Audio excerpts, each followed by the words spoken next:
Thanks, Julian. Hi, I'm Etan. As you might have guessed, New Relic collects a lot of data, and one of our greatest challenges as a company is to, and myself as a designer, is to present that data in a way that provides meaning so that our customers can make good decisions.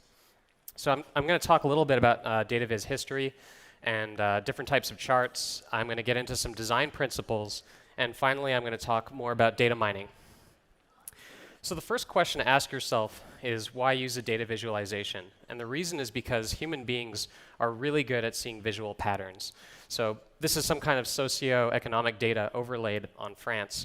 And just at a glance, you can really easily see the dark region on the left corner has some significance. It's different than the sort of middle top of the country. And this taps into the human brain's ability to recognize patterns very quickly, practically at a subconscious level. And these are things like orientation, the size and shape, relative position of things, color. One of my favorite examples, in this case, DNA collected at a crime scene. Each column is actually a different DNA sample taken from the crime scene. And what's cool about this is you can really quickly glance at it and find matches between two samples, or in this case, where some of the bars are lining up and are the same size, it indicates a family relationship. So this could be brother and sister or mother-daughter. So a little data viz history. Human beings have been creating visualizations for a very long time. The earliest examples are usually geographic maps. This is one of the most popular sort of infographic style data visualizations done by someone named William Playfair in the 18th century, where he shows how imports and exports changed dramatically for a region when the political climate changed. Another example that I really like is Nurse Nightingale, who's also a statistician. She was working during the Crimean War, the British Crimean War, where she was indicating how soldiers were dying more often from preventable illnesses than they were from battle wounds. So the blue region is preventable illness, and the light red region in the middle is actual battle wound deaths. This is called a circular area chart. When designing visualizations, like many things, we follow a process for design. We acquire, parse, and filter data. We mine data, which is putting it in better mathematical context. Finally, we visualize that data, and we refine it, and we're able to interact with it. And you can see how these different parts of the process fall into different skill sets. And of course, this is an iterative process. So when you interact with a chart, you might end up refining it or further mining that data. So I'd like to talk briefly about representing or visualizing in a graphical sense. And in this example, we're looking at delicious bookmarks, and it's a network diagram of delicious bookmarks based on tags. And so there's only one thing you can really see out of this visualization, and it's that there's a central theme to this person's bookmarks. And in the periphery, there's a few other ones that really don't fit into the network. Now, this is kind of cool, but I would consider this to be more information art rather than data visualization. And this brings me to a point of, when you're trying to figure out how to visualize data, the most important thing to ask is, what problem are you trying to solve? The goal is not to provide a picture of the data. The goal is to provide meaning so that people are able to make better decisions. When making graphic design choices, one thing to keep in mind is the human brain is highly tuned to see differences, but not absolute values. So this is a really famous example where the small square at the bottom is actually the exact same color as the squares overlaid on this gradient, but your brain compares it against the background, so it's very hard to tell that they're all the same color. In a similar example, if you look at the relative size of the big lines, it looks much more different than the relative size of the little lines, despite them being actually the exact same proportional difference. And this leads me to some principles on making these choices when choosing a visualizer. In the earlier example, you saw Nurse Nightingale. She had this circular area chart. Tufte calls this the lie factor, where the visualizer you choose has this distortion effect. So for example, it's hard for me to read this close, but the circular area chart over here on the left has a distortion factor of 2.5 times compared to things when viewed as a regular bar chart. A similar example, this is showing rainfall in Tokyo.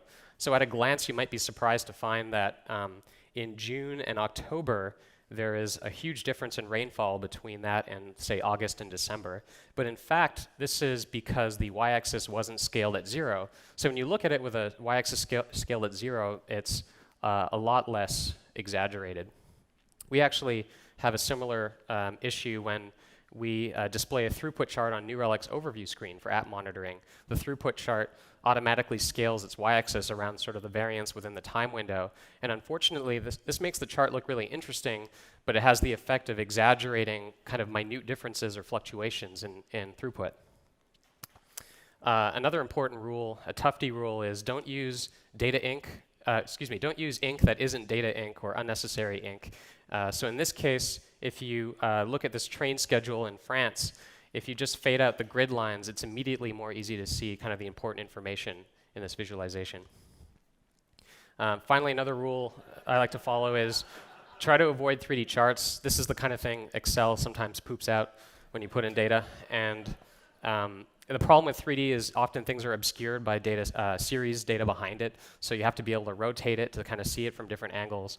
So it's something I would avoid. And I'd also like to talk about data integrity. So in this example, we're looking at the relative size of military spending budgets of the United States compared to other countries. And what you might conclude from this is that the United States is a big military spender, an industrialized military complex. But in fact, if you re-represent this data as military spending as a percentage of the GDP of the country, we get a very different picture. In fact, Myanmar appears to be the biggest military spender as a factor of its own economy, and the USA comes in at around 8th place. And I don't mean to suggest that this is any more true than the previous visual, but you can tell there is such a dramatic difference when you represent the data a little bit differently.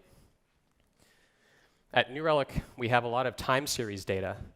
So this is our typical stacked area chart over time of different layers of our application server response time. And there are many other tools we can use to visualize time series data. Some of my favorites, this example is called a radar or spider graph. And what you can do is overlay multiple days worth of data in clock formation like that. And you get to see cyclical patterns that you wouldn't otherwise see in sort of a traditional line chart. This is called a cycle plot, which is actually a combination of a bar chart and a line chart within each bar. So the bar, in a sense, is the average line in each month for real estate listings. And then within each month, you see the trend of the actual month in a more detailed way. So there's a lot of data packed into this chart. Of course, box plots are also a great way to show variance around an average. So each horizontal line is an average, and then the box itself is some standard deviation around that or variance around that average. Heat maps are another really great tool, especially in this case if you're visualizing response time data in a time series. If you are intending on drawing each pixel for each hit, and what the response time was, there's a high risk of overplotting where pixels are overlaid on top of each other. So what we can do is instead darken regions using a heat map, and this is a great way to show where response time tends to be and that variance again around it. So one thing we were experimenting with was, we can visualize a heat map of average response time, but what if we wanted to focus on the asynchronous nature of activity on an application server? So imagine we have an application called recipes application. We've got 3 endpoints, one to list recipes, one to show a recipe, and one to add one. So let's imagine we have a request between 1 and 1:02 p.m. It starts at 1 o'clock, takes about 20 seconds long. And then before that request is completed, the server fulfills another one that's slightly shorter at 15 seconds long. And you can see where they overlap because of this opacity trick. There's this sort of heat map darkening effect. So if we show that for recipes list and then the other APIs for this application, you don't just get a sense of the sort of heat map of the response time for an endpoint or the whole application, but you get to see whether there's an asynchronous relationship if you look vertically. And so I tried this exercise on New Relic's data about itself. So this is activity of New Relic, our application, for about 6 minutes. And this is about 6 times real-time speed. And you can see the busiest web transactions are near the top. and the kind of quieter ones are near the bottom. And for the most part, it continues along like this until about 3/4 of the way through. And it's about to hit right about now. You'll see this effect. There it is. So it starts to get dark, and then it kind of resolves at the end. And this isn't just a slowdown, for one area of the application or the whole application. It's some things are affected by it, other things aren't. But it's really easy to tell in that column that multiple things slow down together. And you can provide more contextual information in this timeline. Below that, we could show server activity or disk I/O or memory usage. And that really will resolve certain things in your application that you wouldn't otherwise see in a regular average response time, where certain extremities of the app will, when accessed, work together to cause application slowdowns. Another time series example I really like is this animated scatter plot over time. This was borrowed from an online source. And on the y-axis, we've got life expectancy, and on the bottom axis, we have income per person, and each circle is a country. And as the animation starts, I'd like you to keep your eye on the big red ball. That's China. The size of the ball is the population of that country. And look what happens as China goes up, right about here. Do you see that? And then it starts to resolve, and everything kind of moves over to the top right. Does anyone know what happened in China in the late 1950s? So the Cultural Revolution was related, but actually it was that economic change that coincided with a environmental change that caused crop failures. And in fact, it was known as the Great Chinese Famine. In fact, estimated almost 40 million people died in that famine. It might have been one of the greatest tragedies in human history. I didn't even know about that, by the way, until I looked at that chart. Network diagrams are something we're seeing a lot more of, and at New Relic we're exploring this. This is not yet a public network diagram that we're experimenting with, showing how applications in your infrastructure are communicating with each other. And I couldn't resist putting this one in. This is the FutureStack network diagram of everyone who's connecting with each other at FutureStack. And it is so dense that it actually crashed my browser within about 10 seconds. But the problem with network diagrams is they're highly susceptible to the layout algorithm you apply to them. So in this example, these are all the same network diagram, but with different layout algorithms applied. And the problem is they look very different. And if you have a network diagram that you are kind of studying and you revisit that a day later or the network has changed, it's very hard to notice a change in the network because the layout algorithm is such a huge influence on how it looks. And one solution around this is something called the hive diagram. This example is actually from the D3 gallery. And what you can kind of think of the hive diagram of is sort of like an aggregation of a network diagram. It's a way to provide a stable layout to a network diagram so that you can kind of compare it more easily. And you have a few variables to play with. One is the number of axes and which axis a node is on. And you can also experiment with where a node appears along an axis.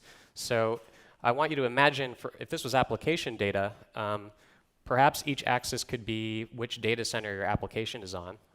So let's say the top one is the Chicago data center. This small axis is the Amazon Web Services on the East Coast. And let's say you place a node along the axis based on how high throughput that application is. And so what this means is you get the stable layout network diagram of your application environment, and you can compare it really easily when you look at it the next day, let's say, or if there's something dramatically different. And perhaps this isn't the only layout that makes sense. So you could show two side by side, one where the axes are based on the data center, and the other where the axis is based on what team is responsible for that application, or perhaps what language agent that application is on. Oh yeah, that was just showing the low throughput app near the base of it, and the high throughput apps are placed at the top. This example is called a circular IDEO plot.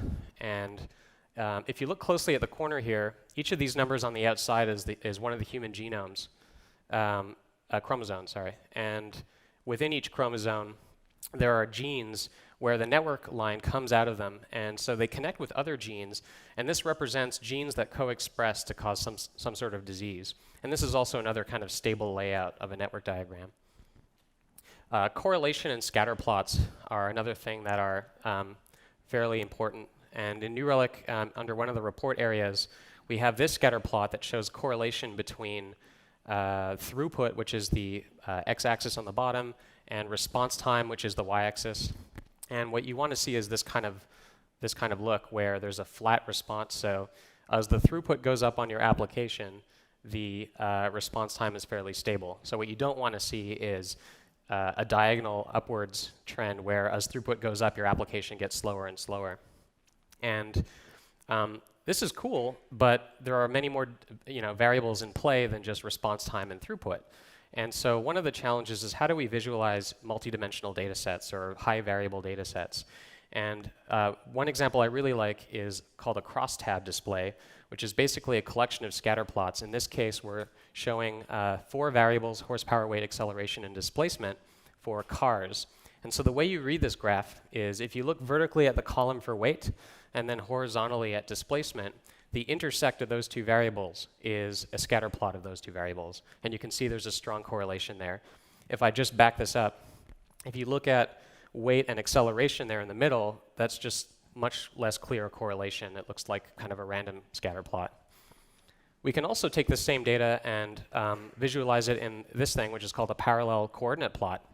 And so if I, with a mouse, you could imagine brush the top of one of the bars here, and you can see how the high cylinder engines mostly have the highest displacement engines. They're the heaviest cars, except for one, and they're all the highest horsepower cars with the best acceleration in 0 to 60 miles per hour and poor miles per gallon. So when designing visualizations, another really important tool we have is how do we mine that data? How do we put it in better mathematical context? And one thing I've been experimenting with is cluster analysis. So a simple explanation of cluster analysis is if you have a 2D scatter plot like this and you apply a clustering algorithm to it, it will programmatically determine how things break up into different groups and color them. And it's not that interesting in a 2D scatter plot like this, but you can apply clustering to really high dimensional or high variable spaces. So one thing I want to do is go through an exercise with you that I call a narrative of data exploration. So this is a tool I wrote in JavaScript that visualizes data and does does cluster analysis on it. And the objective here is to kind of explore and evaluate this tool, this algorithm, and see if we can come up with meaning in this data. So the first thing I like to do, and by the way, this is countries, so each circle is a country, and I have about 70 variables in here, but I've reduced it down to 10 in these drop-downs just to make this presentation a bit smoother. So the first thing I like to do when exploring either a data or tool I don't really understand is I'm going to do what I call a sanity check and plot 2 variables that I trust have a very strong relationship. So right now I'm plotting fertility rate and birth rate, and you can see, okay, as I'd expect, fertility and birth rate are highly correlated, and this kind of shows me that I'm gaining trust with this data. I'm going to try something that is in the news a lot lately, so to speak. I'm going to choose life expectancy on the y-axis and healthcare spending per capita on the x-axis. And you can kind of see there's a correlation here. It looks like, it's hard to see the bottom axis, but as healthcare spending increases along the bottom here, you can see the sharp rise in life expectancy, and then it kind of tapers off. And the most expensive ones, there's not much more value in life expectancy. And if you're curious about those countries on the end, that's the United States, Switzerland, Luxembourg, and Norway. Now, I was suspicious about the shape of this, so I'm going to rescale the bottom x-axis and cut out the expensive countries. And you can kind of see as I do that, the correlation starts to get less and less convincing until I get to the very cheap spending countries, and it looks much more unclear. And so because I discovered that, I decided to change the variable. And instead of healthcare spending per capita, like before, I'm going to do healthcare spending as a percentage of GDP of that country. So what we've done here is we've readjusted healthcare spending so it factors in how expensive it is to live in that country. And the correlation, again, looks much less clear to me. And if you're curious about the countries on the right, which are the ones that spend the most on healthcare as a percentage of GDP, strangely, they're the United States, Liberia, and Sierra Leone. So I'm going to change gears again and explore two new variables. I'm going to leave life expectancy on the y-axis, and on the x-axis I'm going to choose improved water source access, population access as a percentage of population access to clean water. And you can see there's a correlation. It's not quite as clean as that earlier one, but definitely in countries where there isn't good access to water, which is the bottom axis, there's a high variance in life expectancy. And then as clean water access increases, it starts to resolve to high life expectancy. So what happens if I apply clustering to this? So what I'm going to do is do some cluster analysis, and I'm going to pick, for starters, the same two variables that I'm plotting visually. So improved water source, life expectancy. And what we see here is it's clustering, and it's not very convincing to me. These look like weak clusters, and the reason is because they're bunched up right against each other. And this also happens to be one of the issues with k-means clustering, or one of the limitations of k-means, where you specify the number of clusters up front, and it will, no matter what, apply that many clusters. Now, there are more advanced algorithms where they will programmatically iterate and determine the validity of clusters and then give you the right number. But I can do that manually. If I just look at this, I can kind of see how there's this gap over here. And I have a feeling if I change this to 2 clusters, it will actually cleanly break along that gap. So I'm going to change the number of clusters to 2. And it did exactly what I expected. And this starts to look more convincing to me that we have these 2 segments, these 2 types of countries. So what I'm going to do now is, instead of clustering by the same 2 variables we're visualizing it by, I'm going to start to explore the other dimensions of data and see if we can come up with something we can build this narrative on. So one thing I discovered is, if instead of clustering by the 2 ones that we're visualizing by and choose birth rate,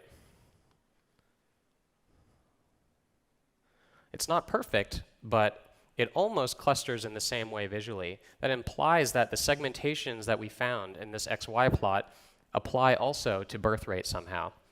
And what I'm doing here is walking through these other dimensions and testing theories, and the point of this isn't to come up with an answer. The point of this is to programmatically come up with the right questions, and then you would follow that up with research.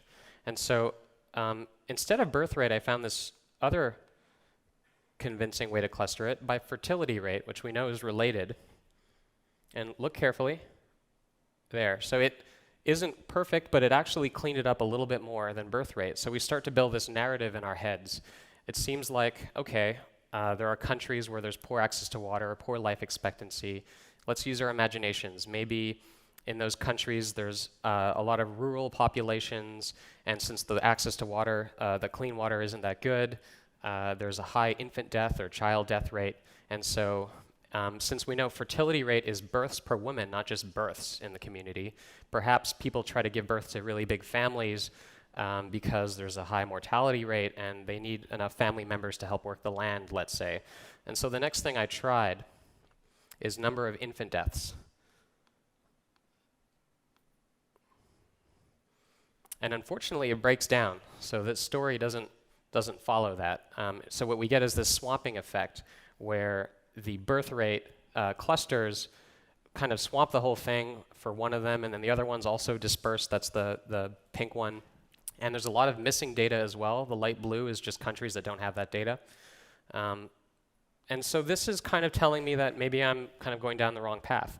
But you continue to do this. This is the process. And I want you to imagine it's not me doing this. It's a machine doing this.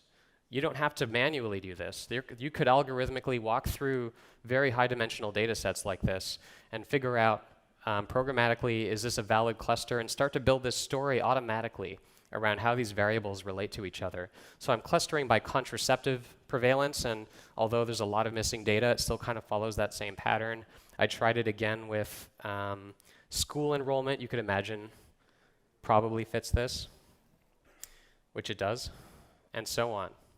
And we don't have to just do this with country data. We could apply this to healthcare data. We could apply this to analytics. We could apply this to performance data, consumer behavior. And there's a company that's famous for doing this kind of work. They're a small shop, Ayazdi, and they work in different sectors. And what they do is this kind of approach. They do analysis on very high-dimensional data sets to come up with the right questions. In this case, they did an experiment where they were taking DNA samples from different sources and determining how they would respond either positively or negatively to different drug treatments. And this final example, again in genetics, is a three-dimensional plot of genetic data, samples taken from different individuals all over the world. And you can imagine when comparing genetic samples of people, there are thousands and thousands of variables involved in that comparison. So they take the first few variables and apply it to this three-dimensional plot. And then they've taken the rest and done a cluster analysis on that, and that's the colorization. So for starters, what we see is these samples taken from people in Ethiopia, they're very close together in that three-dimensional, the first few dimensions that are visualized here. So Ethiopians in a geographic region share a lot of genes. And you can see the same kind of thing. That's South India. All those samples are very close together. But if you look at the clustering, the colorization, you get some interesting information. For example, the light green group over there, those are Eskimos. And the Bedouin are actually over here. Even though they're so geographically separated in the first few dimensions, they seem nothing alike. When clustering on the high-dimensional data, it denotes some sort of relationship. And again, with South India and I think that's Turkey. The screen is really hard to read this close, but I know that's Turkey up there. And at New Relic, we're very good at taking huge amounts of data and providing simple visualizations to understand that data and drill downs. And now that we're not only collecting performance data, but we've got the platform project collecting data about all sorts of plugins. We have Project Rubicon, which was a demo earlier today, where we're starting to collect more sort of analytics style data. And instead of just letting these data silos form, there's a huge opportunity here to use these sort of advanced data mining techniques to really provide deeper meaning and deeper insights so that better decisions can be made.